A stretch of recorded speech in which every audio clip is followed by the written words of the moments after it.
Bonjour, on se retrouve aujourd'hui pour une nouvelle interview avec les mousquetaires du Boulonnais. Aujourd'hui, on vous présente l'interview de Arthur Cuvillon, étudiant à L3, Boulogne-sur-Mer en histoire.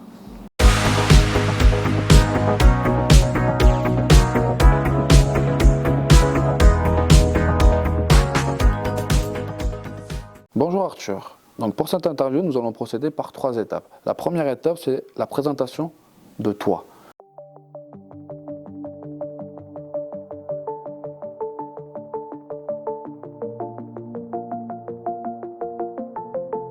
Donc, je vais te poser la première question qui est la présentation de toi. Donc, je veux savoir ton âge, ton prénom, là où tu habites et ton âge.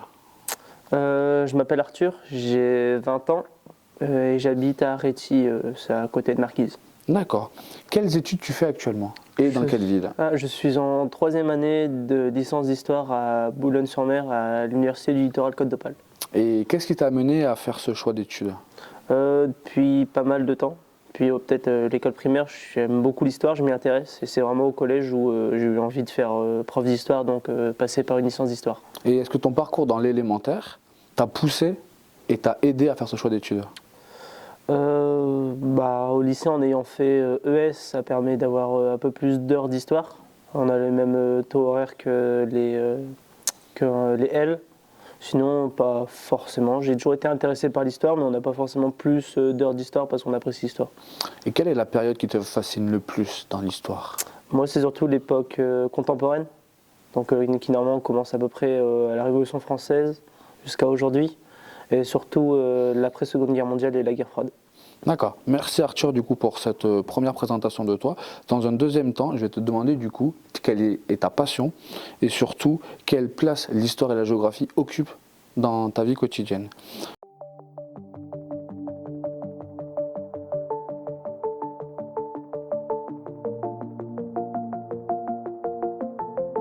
Donc du coup, je vais te demander de répondre à la question quelle place l'histoire et la géographie occupent dans ta vie quotidienne. En vrai, vu que je viens en cours pour faire de l'histoire, ça prend beaucoup de temps, beaucoup de place on va dire, puisque du lundi au vendredi je viens à Boulogne pour suivre des cours d'histoire, pour en apprendre plus. Après à côté je lis un petit peu d'histoire, parce que les peu de livres que je lis c'est vraiment que sur l'histoire, principalement tourné vers l'époque contemporaine bien sûr. Mais en soi, à part ça, dans ma vie de tous les jours, c'est pas un impact énorme hormis pendant les cours. Et quel héros historique t'a vraiment fait aimer l'histoire contemporaine, vu que l'histoire contemporaine est ta période favorite? Moi, je dirais Joseph Staline, le président de l'URSS. D'accord. Avez-vous dans votre passé des événements qui se rapportent à l'histoire que vous pouvez mettre en valeur dans votre cursus historique? Je ne saurais pas trop comment vous répondre. J'ai été visiter quelques lieux, comme petit, on avait tous été visiter le château de Boulogne, voir les momies, pourquoi pas aller au Louvre-Lens. J'étais petit, j'ai eu la chance d'aller visiter Oradour-sur-Glane en Dordogne. D'accord. Et qu'envisagez-vous après votre licence d'histoire?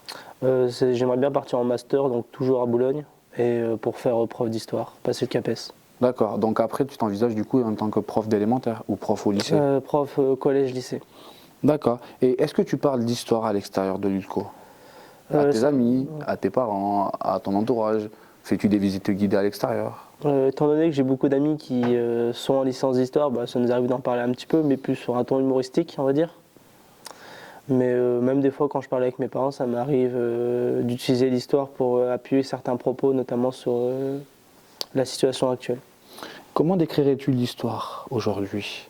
C'est étudier ce qui fait qu'aujourd'hui on est comme ça en fait. C'est un peu mal expliqué, mais quels événements à travers l'histoire, comment grâce à l'histoire on peut comprendre où on en est aujourd'hui en fait. Penses-tu que l'historiographie et l'histoire fait d'une paire ou penses-tu qu'il faut la différencier? Dans le sens, penses-tu que l'histoire d'avant est-elle réellement racontée ou penses-tu que ce sont que des faits historiques qui sont racontés? C'est une question compliquée. Je vois plus l'historiographie de pair avec l'histoire, dans le sens où l'historiographie c'est la façon dont on raconte l'histoire. Alors que l'histoire, sur un schéma basique, on peut dire c'est vraiment brut. Et l'historiographie va avoir pour but d'analyser ces événements bruts, pour les faire en sorte qu'ils comprennent et qu'il y ait un intérêt.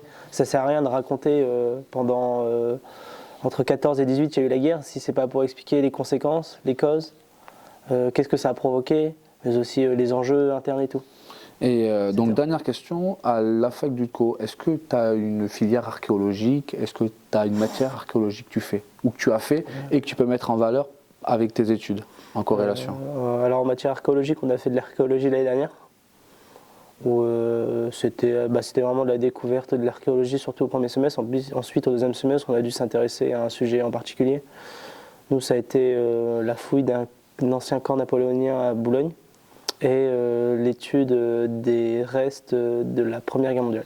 Et penses-tu qu'on peut faire de l'histoire sans archéologie et de l'archéologie sans histoire? Moi je dirais non. On peut tout comme on peut pas en fait. L'archéologie nous permet d'apprendre, de découvrir des choses qui sont perdues, voire des choses un peu banales, quand on retrouve des canettes de bière, des bouchons de bière pardon, ou de vin datant de la Première Guerre mondiale. Ça nous permet de comprendre un peu plus la vie de tous les jours des poilus. Mais en soi, on n'a pas forcément besoin de l'archéologie tout le temps en histoire. C'est bien pour appuyer certains propos et découvrir des choses. Récemment, on retrouve encore comment expliquer, des restes archéologiques, des textes de l'époque hellénistique qui nous permettent d'en apprendre un peu plus, alors qu'avant on était un peu perdu. D'accord, merci Arthur. Du coup, dans cette dernière partie, nous allons du coup parler de ta vision de la vie, de ta vision de l'histoire et de tes projets futurs.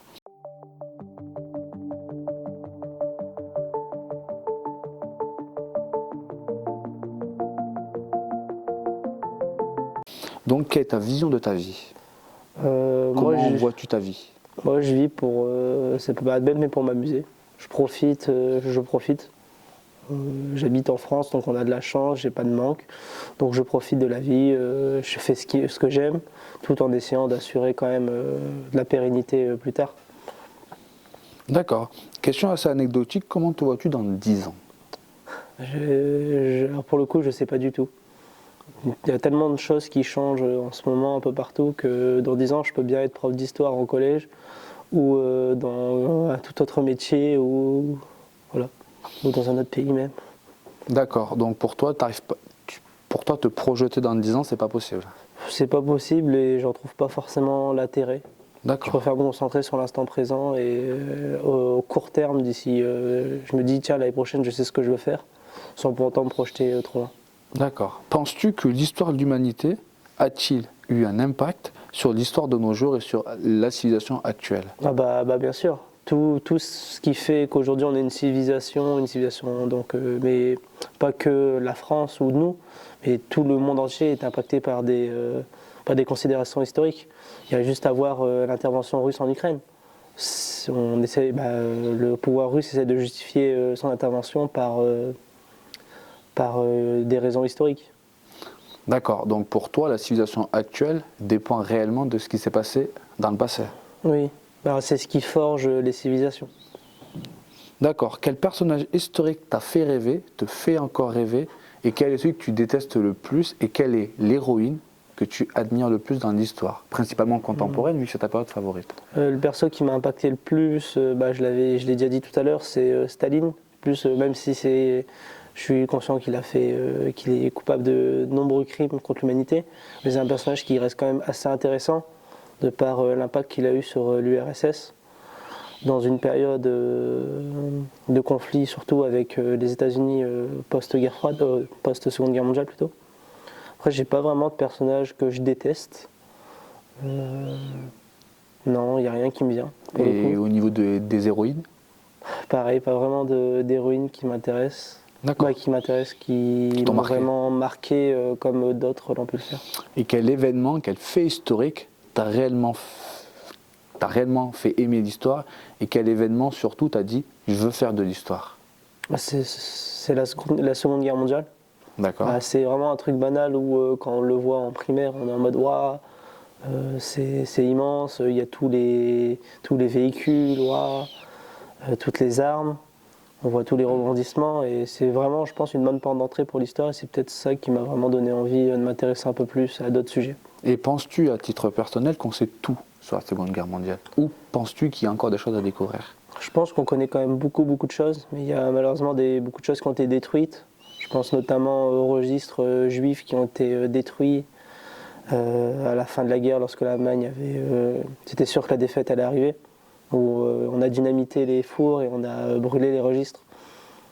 On peut manquer de certains noms et de personnes qui sont à jamais oubliées, ou à jamais perdues plutôt. D'accord, merci Arthur. Et du coup, dernière question, pour toi, l'histoire, ta vie, est-elle écrite ou est-ce que c'est le destin qui t'a amené ici? C'est pas forcément le destin, c'est juste j'ai découvert l'histoire pas forcément par hasard, mais comme tout le monde, et ça m'a donné envie.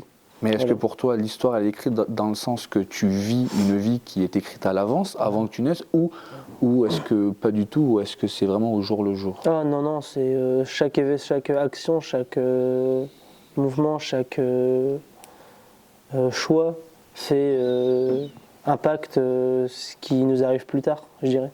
D'accord. C'est pas forcément écrit d'avance.